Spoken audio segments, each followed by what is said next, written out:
जी हाँ, जीवित रखें। मृत्यु के 6 से 8 घंटों तक किया गया नेत्रदान 2 व्यक्तियों को रोशनी देगा। नेत्रदान का चाहे पूर्व संकल्प ना भी किया हो, तब भी नेत्रदान के लिए फैसला मृतक के करीबी रिश्तेदार कर सकते हैं। नेत्रदान की इच्छुक व्यक्ति नागरिक अस्पताल या निकटतम नेत्र बैंक से संपर्क करें। नेत्रदान को परिवार की परंपरा बनाएं। किसी के अंधेरे जीवन में रोशनी लाएं। राष्ट्रीय स्वास्थ्य मिशन, स्वास्थ्य विभाग, हरियाणा द्वारा जनहित में जारी।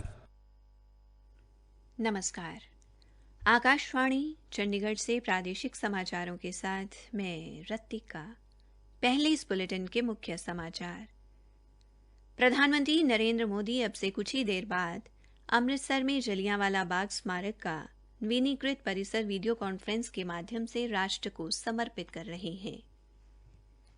प्रधानमंत्री ने जनधन योजना को सफल बनाने के लिए काम करने वाले सभी लोगों के अथक प्रयासों की सराहना की है। हरियाणा में गांव के लाल डोरे की मैपिंग का कार्य पूरा हो चुका है। 31 अगस्त से कृषि भूमि के मानचित्रण का कार्य शुरू होगा। और हरियाणा के राज्यपाल बंडारू दत्तात्रेय ने राष्ट्रीय खेल दिवस के अवसर पर प्रदेश के खिलाड़ियों को शुभकामनाएं दी हैं। देश भर में 18 वर्ष से अधिक आयु के सभी लोगों के लिए सरकारी केंद्रों में निःशुल्क टीकाकरण अभियान चलाया जा रहा है। आपसे अपील है कि कोविड वैक्सीन का टीका जरूर लगवाएं और इन आसान उपायों का पालन करें। मास्क लगाएं, 2 गज की सुरक्षित दूरी बनाए रखें, बार-बार हाथ धोने और साफ सफाई का ध्यान रखें।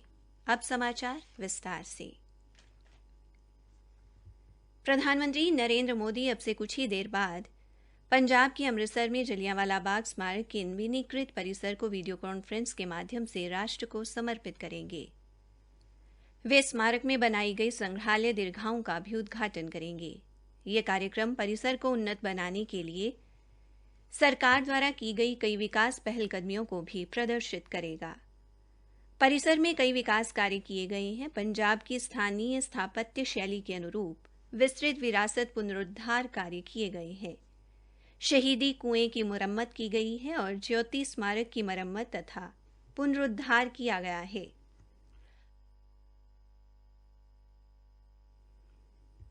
परिसर में 4 संग्रहालय दीर्घाएं बनाई गई हैं, जिन्हें अनावश्यक एवं कम उपयोग वाली इमारतों के अनुकूली पुनः उपयोग से बनाया गया है। इन दीर्घाओं में प्रोजेक्शन मैपिंग और 3D के माध्यम से पंजाब की ऐतिहासिक घटनाओं को प्रदर्शित किया गया है। इनमें ऑडियो विजुअल तकनीक का समुचित उपयोग किया गया है। जलियांवाला बाग में 13 अप्रैल 1919 की घटनाओं को दर्शाने के लिए लाइट एंड साउंड शो की व्यवस्था भी की गई है।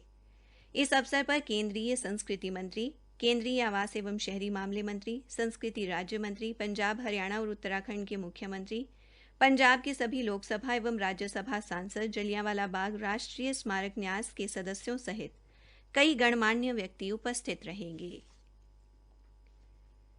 प्रधानमंत्री नरेंद्र मोदी ने प्रधानमंत्री जनधन योजना को सफल बनाने के लिए काम करने वाले सभी लोगों के अथक प्रयासों की सराहना की है। प्रधानमंत्री ने कहा है कि उनके प्रयासों ने देशवासियों के लिए बेहतर जीवन यापन सुनिश्चित किया है। कई ट्वीट कर श्री मोदी ने कहा कि आज प्रधानमंत्री जनधन योजना के 7 साल पूरे हो गए हैं। ये एक ऐसी पहलकदमी है जिसने देश के विकास पथ को हमेशा के लिए बदल दिया है।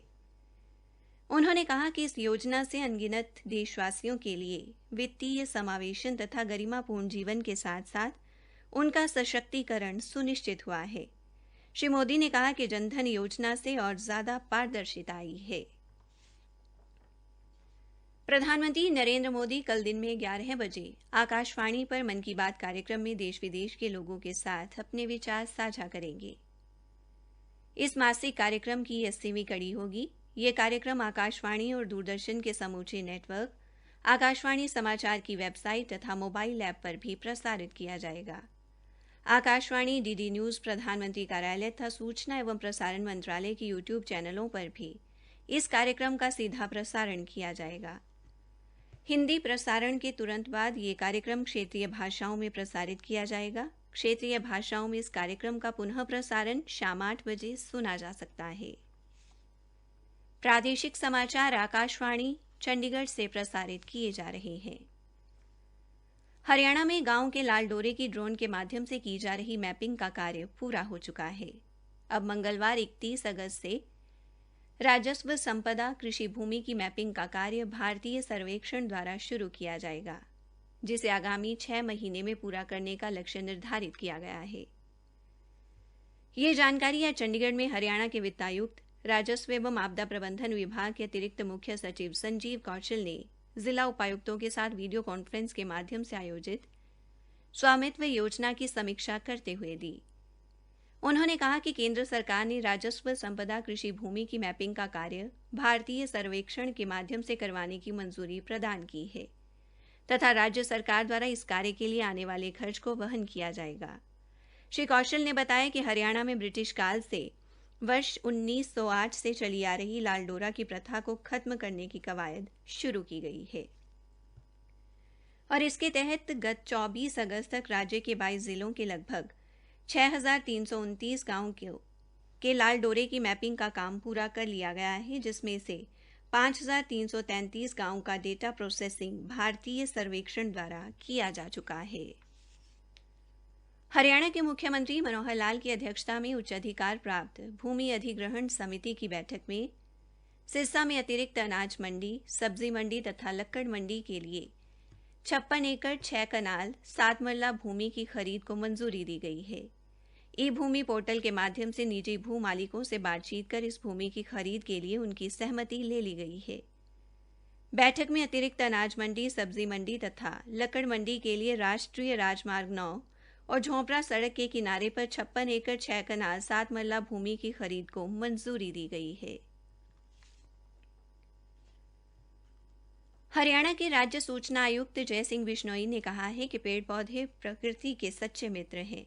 इनसे ही धरती की वास्तविक सुंदरता है। जिस प्रकार शरीर को पोषण के लिए भोजन की जरूरत होती है, ठीक उसी तरह पर्यावरण को शुद्ध रखने के लिए पेड़ पौधों की जरूरत होती है। पेड़ पौधे पर्यावरण की अशुद्धियों को सोख लेते हैं और हमें शुद्ध वायु देते हैं। श्री बिश्नोई आज सिरसा जिले के गांव बेहरवाला खुर्द के जोहड़ पर पौधारोपण कर ग्रामीणों से बातचीत कर रहे थे। हरियाणा के राज्यपाल बंडारू दत्तात्रेय ने राष्ट्रीय खेल दिवस के अवसर पर देश व प्रदेश के सभी खिलाड़ियों को हार्दिक बधाई एवं शुभकामनाएं दी हैं। उन्होंने कहा कि हमारे खिलाड़ी दुनिया में चमक रहे हैं। उनके दृढ़ निश्चय और संकल्प शक्ति ने भारत का गौरव बढ़ाया है। उन्होंने हॉकी के महान खिलाड़ी पद्म भूषण मेजर ध्यानचंद को याद करते हुए कहा कि देश में हर साल हॉकी सम्राट मेजर ध्यानचंद का जन्मदिन राष्ट्रीय खेल दिवस के रूप में मनाया जाता है। श्री दत्तात्रेय ने कहा कि मेजर ध्यानचंद एक प्रतिष्ठित हॉकी खिलाड़ी थे। उनके नेतृत्व में देश दशकों तक पूरी दुनिया में हॉकी का सिरमौर रहा है। उन्होंने अपने जीवन में हॉकी खेल में 1000 से भी ज्यादा गोल दागकर हॉकी को नई ऊंचाइयों पर पहुंचाया था। मेजर ध्यानचंद का हॉकी के प्रति जुनून युवाओं को पीढ़ियों तक खेलों के लिए प्रेरित करता रहेगा। हरियाणा सरकार ने पूर्व विधायक जाकिर हुसैन को हरियाणा वक्फ बोर्ड का प्रशासक नियुक्त किया है। श्री जाकिर हुसैन ने अंबाला छावनी स्थित वक्फ बोर्ड के कार्यालय में कार्यभार संभाल लिया है। इस अवसर पर नवनियुक्त प्रशासक ने कहा कि वह पूरी कर्तव्य निष्ठा के साथ ये जिम्मेदारी निभाएंगे। गौ सेवा आयोग के अध्यक्ष श्रवण कुमार गर्ग ने आज पंचकूला में जन्माष्टमी के उपलक्ष्य पर गौ सेवा पर आधारित जन्माष्टमी द धर्मा कनक्लेव के समापन अवसर पर कहा कि भारतीय गाय को शास्त्रों में माता इसलिए कहा जाता है कि इसका दूध अमृत के समान है। देसी गाय का दूध अनेक बीमारियों से लड़ने की शरीर में क्षमता पैदा करता है। गाय के गोबर से गमले, जैविक खाद, ईंट व गौमूत्र से फिनाइल आदि कई उत्पादों पर पिंजौर स्थित अनुसंधान केंद्र में शोध कार्य चल रहा है। श्री गर्ग के अनुसार गाय का असली घर गौशाला नहीं अपितु किसान या गौपालक का घर है। भिवानी के बीटेक के छात्र मोहित ने प्रधानमंत्री नरेंद्र मोदी के आत्मनिर्भर भारत अभियान के तहत तकनीकी क्षेत्र में कार्य करते हुए आर्टिफिशियल इंटेलिजेंस व मशीन लर्निंग के क्षेत्र में 24 पेटेंट व 7 स्टार्टअप्स अपने नाम करवाए हैं। उन्हें राइट चॉइस अवार्ड मैगजीन द्वारा entrepreneur of the year award से सम्मानित किया गया है। इसी के साथ प्रादेशिक समाचार समाप्त हुए।